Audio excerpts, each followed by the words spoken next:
Olá, cursistas! Sejam muito bem-vindos. É um prazer estar aqui com vocês. Meu nome é Kaique Macedo, sou zootecnista, mestre em produção animal e trabalharemos com a disciplina de Higiene e Segurança do Trabalho. Peço que em todas as nossas aulas vocês estejam munidos de papel e caneta para quando surgir alguma dúvida, vocês anotarem e depois postarem no fórum Tira Dúvidas. Já aproveitando a oportunidade para dizer que vai haver um fórum Tira Dúvidas para cada uma de nossas aulas. Então postem as dúvidas no fórum pertinente a cada aula. E para que tenhamos um bom resultado, será necessária a dedicação de vocês nos estudos e atividades da sala virtual. Mas também é muito importante que vocês leiam toda a apostila. Vamos começar? Nessa quarta e última aula do nosso curso, nós vamos falar sobre a higiene pessoal e ambiental, sobre o reconhecimento e o controle dos agentes ambientais. Vamos começar falando sobre a higiene pessoal. Vamos falar das atitudes saudáveis e higiênicas, o jeito certo de fazê-las e os benefícios e malefícios de cada uma. Dentro de uma organização, é primordial preocupar-se com a higiene e segurança, porque é a base que constitui uma força de trabalho organizada. Essas atividades serão realizadas com segurança a fim de garantir um ambiente seguro e incluindo as condições pessoais e materiais desses colaboradores. A higiene do trabalho tem caráter preventivo, pois objetiva a saúde e o conforto do trabalhador, evitando que a doença ausente o trabalhador de forma provisória ou definitivamente do trabalho. Portanto, a higiene do trabalho proporciona aos funcionários de uma organização melhor qualidade de vida, cria melhores condições para um melhor desempenho em sua função, preservando dos riscos de saúde física e mental, de acordo com seu cargo, proporcionando um ambiente harmonioso.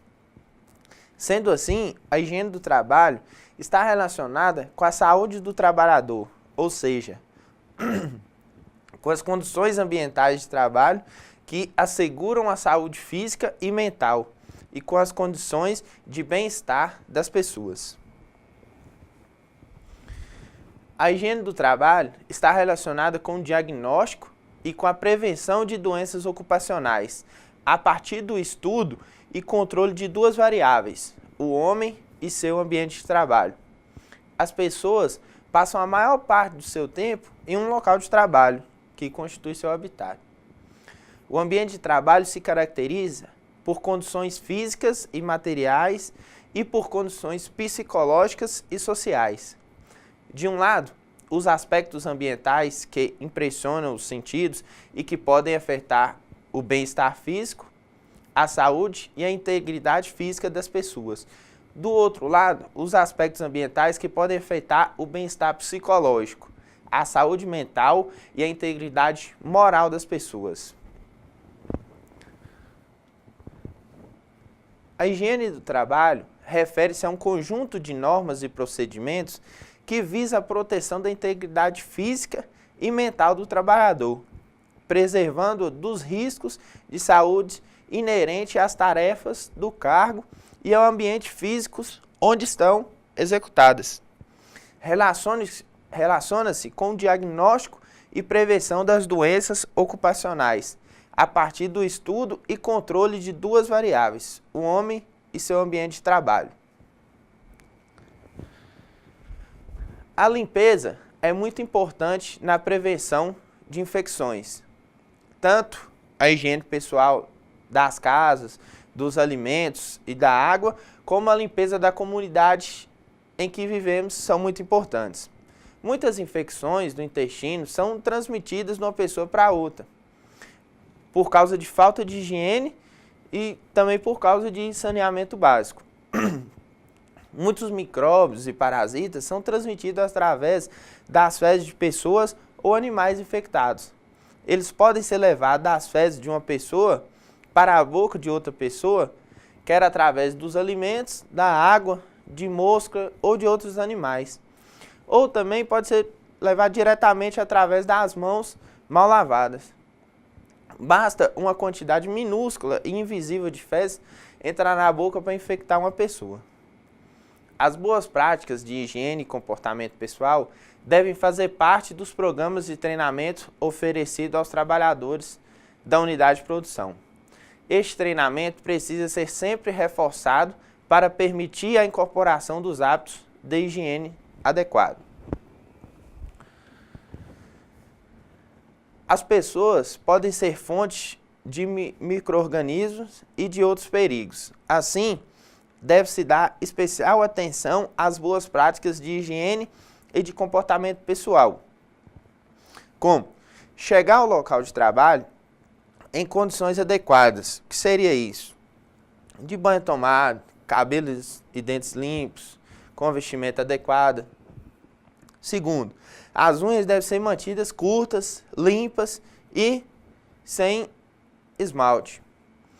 E os funcionários, claro, não devem roer as unhas. Terceiro, não devem ser utilizados perfumes ou loção em excesso. Utilizar na quantidade adequada.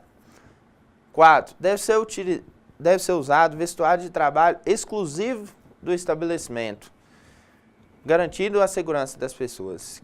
5. Lavar as mãos de forma adequada com sabonete líquido, desinfetante e água quente corrente.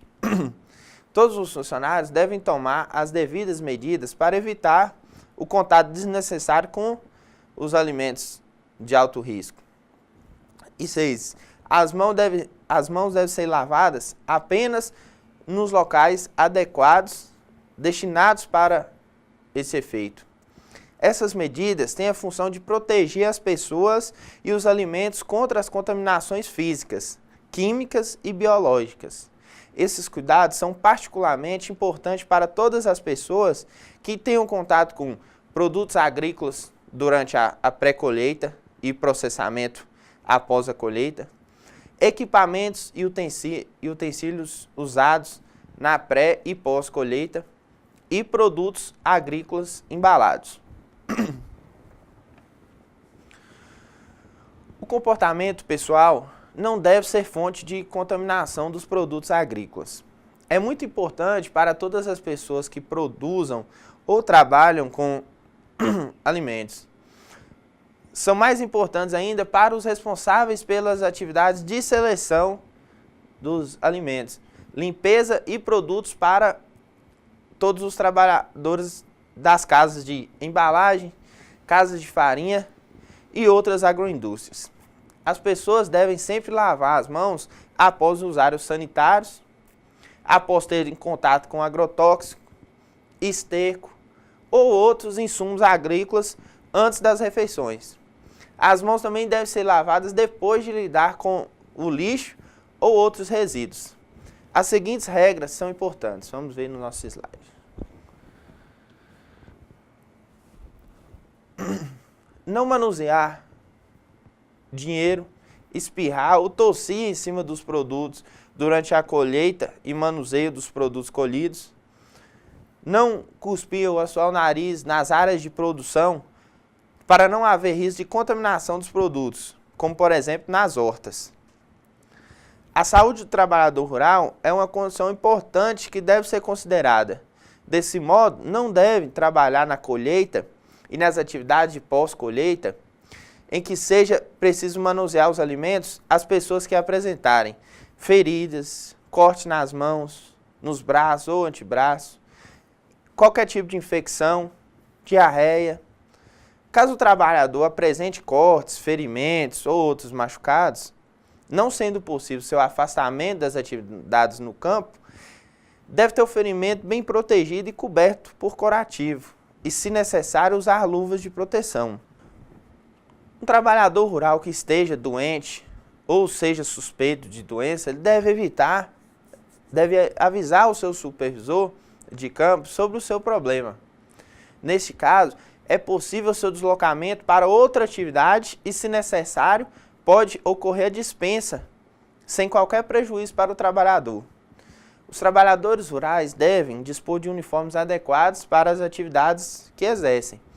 Botas e luvas previnem possíveis ferimentos e possíveis acidentes com animais peçonhentos. são muito importantes para quem trabalha no campo. O uso de equipamentos de proteção individual é obrigatório para os colaboradores que preparam e aplicam os agrotóxicos. E como já dito na última aula, é obrigação do empregador fornecer os equipamentos de proteção adequados para todos os trabalhadores. Além disso, os trabalhadores precisam aprender a utilizar os equipamentos de proteção individual através de treinamento e capacitação. Vamos começar a falar agora sobre a higiene ambiental. As empresas rurais devem realizar um bom planejamento de sua gestão ambiental, incluindo nessa gestão uma higiene adequada do ambiente, sem deixar que os resíduos atrapalhem na produção ou também degradem o meio ambiente. Vamos ver. Com a finalidade de diminuir os impactos ambientais causados pelos sistemas produtivos, surgiu a gestão ambiental, que é o sistema que inclui a estrutura organizacional, planejamento, responsabilidade, prática, procedimentos e recursos para desenvolver, implementar, atingir, analisar criticamente e manter a política ambiental. A gestão ambiental é o que a empresa faz para minimizar ou eliminar os efeitos negativos provocados no ambiente por suas atividades. Além disso, o papel de toda empresa é produzir um produto de qualidade. E um dos aspectos que mais chama a atenção de qualquer pessoa quando visita uma empresa é seu estado de limpeza, organização, ordem e asseio. Esses aspectos por si só não garantem a qualidade e a produtividade, porém, sua falta certamente garante a falta de qualidade e baixa produtividade. A experiência demonstra que qualquer programa de melhoria deve iniciar com a mudança de hábito dos colaboradores quanto à limpeza, organização, asseio e ordem no local de trabalho. Existem diversas ferramentas de qualidade e gestão ambiental disponíveis para auxiliar nas ações que visem a melhoria dentro das organizações. Dentre elas, destaca-se os 5S. Vamos ver em nosso slide.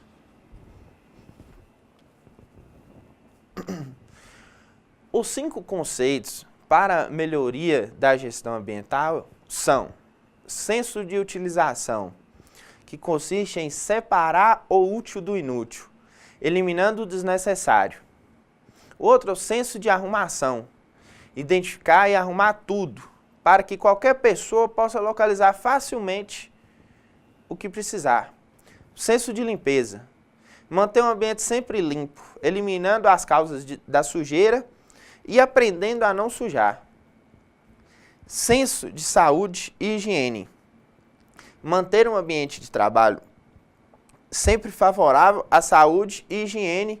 E por último, o senso de autodisciplina, que significa fazer dessas atividades um hábito, transformando os 5 S's em um modo de vida. Agora, vamos falar sobre os agentes ambientais, ou riscos ambientais, que são elementos ou substâncias presentes em diversos ambientes que, acima dos limites de tolerância, podem ocasionar danos à saúde das pessoas.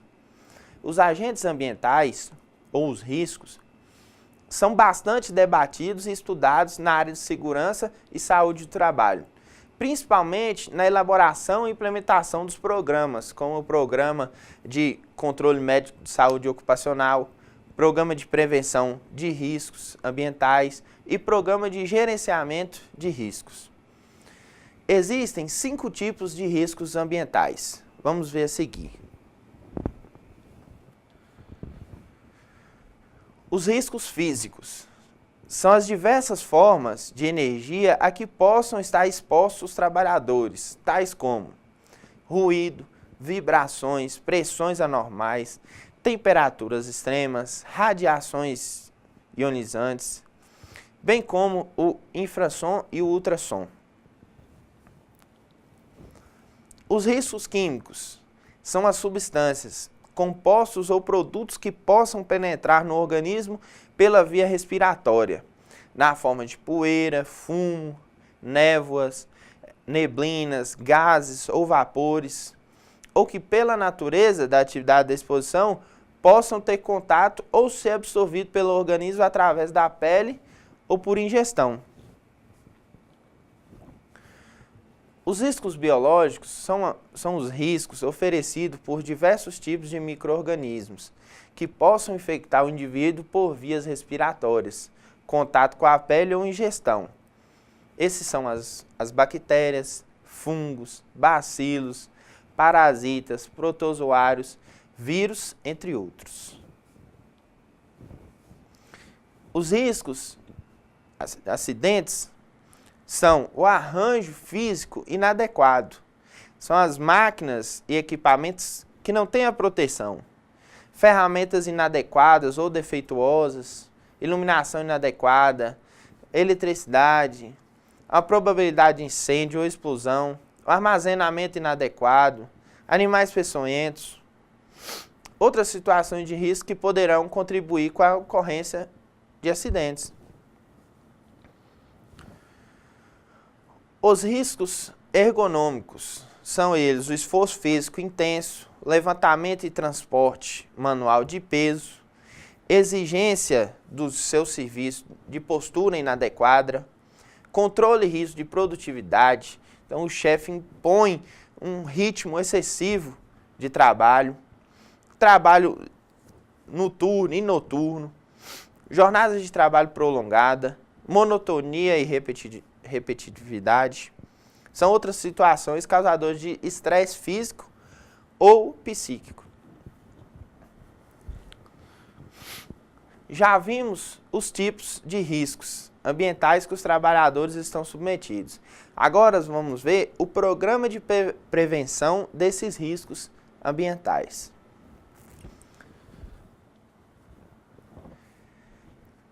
A norma regulamentadora 09 é a norma que estabelece a obrigatoriedade da elaboração e implementação por parte de todos os empregadores e instituições que admitam trabalhadores como empregados.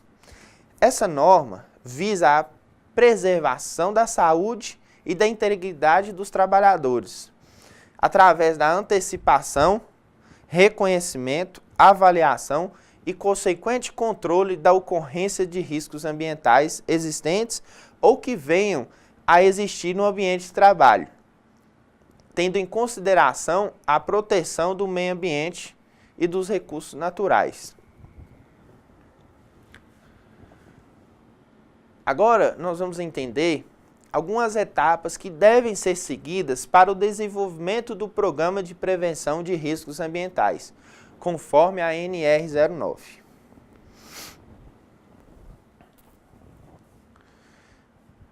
Primeiro ponto é a antecipação e reconhecimento dos riscos.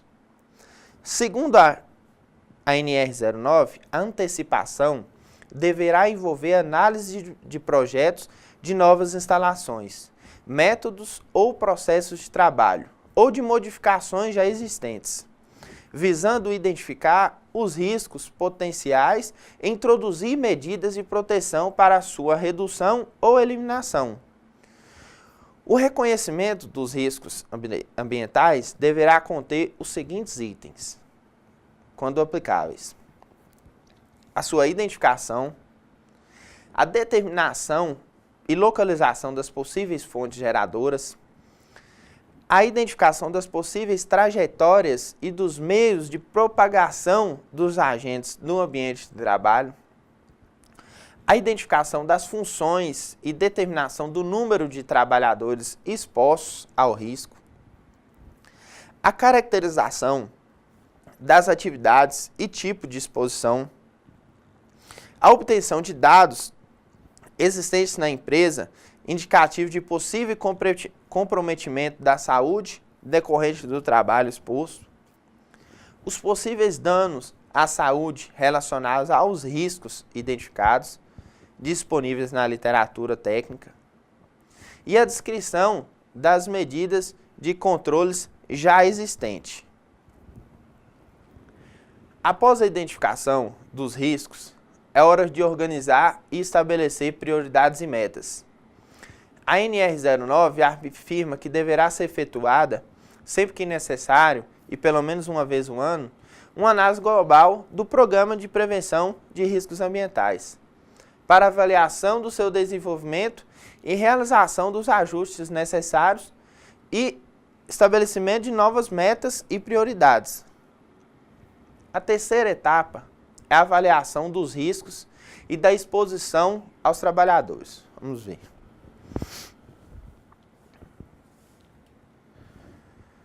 Como dito anteriormente, a NR09 considera riscos ambientais os agentes físicos, químicos e biológicos existentes no ambiente de trabalho que, em função de sua natureza, concentração ou intensidade e tempo de exposição, são capazes de causar danos à saúde do trabalhador.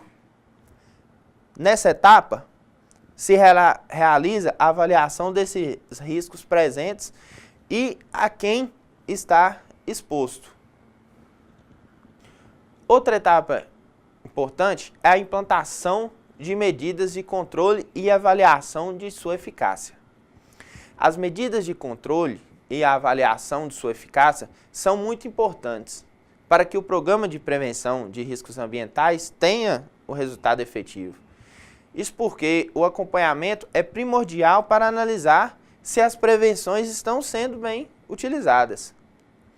O monitoramento da exposição aos riscos também é outra etapa importante. Vamos ver. A NR09 diz que devem ser iniciadas ações preventivas de forma a minimizar a probabilidade de que as exposições a agentes ambientais ultrapassam os limites de exposição. As ações devem incluir o monitoramento periódico da exposição, a informação aos trabalhadores e o controle médico. A norma regulamentadora 09 ainda estabelece o registro e divulgação desses dados.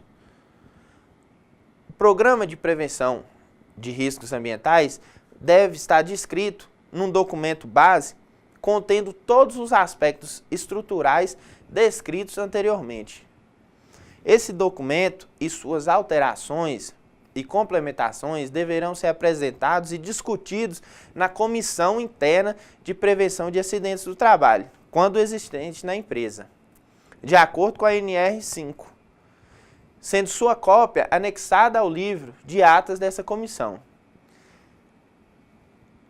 Esses documentos e suas alterações deverão sempre estar disponíveis de modo a proporcionar o imediato acesso das autoridades que irão fazer a fiscalização. O cronograma previsto anteriormente deverá indicar claramente os prazos para o desenvolvimento de cada dessas etapas descritas e o cumprimento das metas do Programa de Prevenção de Riscos Ambientais. E com isso, encerramos os assuntos da nossa quarta videoaula. Espero que tenham gostado e que tenham absorvido o que vimos aqui hoje. Lembre-se de acessar a sala virtual, participar dos fóruns, postar suas dúvidas. E não se esqueçam dos estudos da apostila. Por enquanto é só, bons estudos e até a próxima.